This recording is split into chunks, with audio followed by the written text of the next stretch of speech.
ഒരു 2 ദിവസം മുന്നേ എടുത്ത വീഡിയോ ആണ് കേട്ടോ ഇത്. നല്ല മഴയും ഇടിയും കാറ്റൊക്കെ ഉണ്ടായിരുന്ന ഒരു ദിവസമാണ് ഉച്ച കഴിഞ്ഞ്.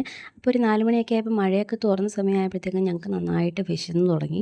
അതല്ലെങ്കിലും എല്ലാ ദിവസവും 4 മണിയൊക്കെ ആകുമ്പോഴത്തേക്കും ഒരു ചെറിയൊരു ഉറക്കമൊക്കെ കഴിഞ്ഞ് കഴിയുമ്പോഴത്തേനും നല്ല വിശപ്പ് വരും. എന്തെങ്കിലും ഹെവി ആയിട്ട് കഴിക്കാൻ വേണ്ടി തോന്നും. അപ്പോൾ ഇന്ന് ഞങ്ങൾ പുറത്തേക്ക് ഇറങ്ങി മസാല ദോശ കഴിക്കാമെന്നുള്ള പ്ലാനുമായിട്ടാണ് പുറത്തേക്ക് ഇറങ്ങിയത്. പക്ഷേ കാറി കയറിയപ്പോൾ ഞാൻ പ്ലാൻ മാറ്റി പൂരിയാക്കി. ഇപ്പോൾ രാഹുലും പൂരിയാക്കി. അങ്ങനെ തൊട്ടടുത്ത് തന്നെയുള്ള ശരവണ ഭവനിലേക്കാണ് പോകുന്നത്. കാരണം പെട്ടെന്ന് തന്നെ പോയി വരാൻ പറ്റുന്നതുകൊണ്ട് അങ്ങോട്ടേക്കാണ് പോകുന്നത്. മാത്രമല്ല അവിടുത്തെ പൂരി മസാലയ്ക്കൊക്കെ നല്ല ടേസ്റ്റാണ്. ഞങ്ങൾ ഇടയ്ക്കിടയ്ക്ക് ഇങ്ങനെ വരും. വെജിറ്റേറിയൻ ആയിട്ടുള്ള ഫുഡ് കഴിക്കാൻ വേണ്ടിയിട്ട് ആഗ്രഹം തോന്നുമ്പോഴൊക്കെ ഇങ്ങോട്ടേക്കാണ് വരുന്നത്.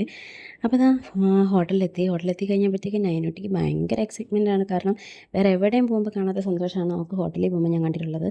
കണ്ടില്ലേ, ഓടിപ്പോയി സീറ്റൊക്കെ പിടിക്കുന്നുണ്ട്. അങ്ങനെ അവിടെ എത്തിക്കഴിഞ്ഞ് പിന്നെ മെനു ഒക്കെ നോക്കി. ഒരാവശ്യമില്ലാണ്ട് മെനു ഒക്കെ പഠിച്ചു. പക്ഷേ അവസാനം ഞങ്ങൾ പൂരി മസാല 2 എണ്ണം, എനിക്കും രാഹുലിനും, പിന്നെ നൈനുട്ടിക്ക് ബട്ടർ റോസ്റ്റാണ് പറഞ്ഞത്. സാധാരണ ഗീ റോസ്റ്റാണ് പറയൽ. കാരണം ഇപ്പോൾ മസാല ദോശ ഞാനങ്ങനെ പറയില്ല. കാരണം ചെറിയൊരു എരിവ് മസാലയിലുണ്ടെങ്കിൽ പിന്നെ ഉള്ളത് ഫുള്ള് കഴിക്കാറില്ല.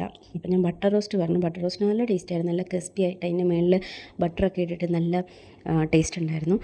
അങ്ങനെ ഭക്ഷണം വന്നു കഴിഞ്ഞപ്പം എന്താണെന്ന് വെച്ചാൽ ഞാൻ കുറച്ച് ഉപ്പുമാവൊക്കെ കഴിച്ചിട്ടാണ് വീട്ടിൽ നിന്ന് ഇറങ്ങിയത്. എനിക്കൊരാവശ്യമില്ലായിരുന്നു. അതുകൊണ്ട് 3 പൂരി എനിക്ക് കഴിക്കാൻ പറ്റില്ല. അപ്പോൾ 2 ഞാൻ കഴിച്ചിട്ട് ഒരെണ്ണം രാഹുലിന് കൊടുത്തു. പക്ഷേ ഞാൻ വിട്ടില്ല. അന്നേരം എനിക്ക് പെട്ടെന്ന് അവിടുത്തെ ബിരിയാണി കഴിക്കാൻ വേണ്ടിയിട്ട് ആഗ്രഹം തോന്നി. ഒരു ബിരിയാണിയും കൂടെ പറഞ്ഞു. അങ്ങനെ ബിരിയാണിയും ഈ കാണാവുന്ന സാധനങ്ങളും അതിൻ്റെ പുറമേ ഒരു പൈനാപ്പിൾ ജ്യൂസൊക്കെ കയറ്റി ആ കാണുന്ന വണ്ടിയിൽ നിന്ന് കുറച്ച് സാധനങ്ങളും വാങ്ങിച്ച് തിരിച്ച് വീട്ടിലേക്ക് പോയി. അപ്പോൾ ബായ്, അത്രയേ ഉള്ളൂ.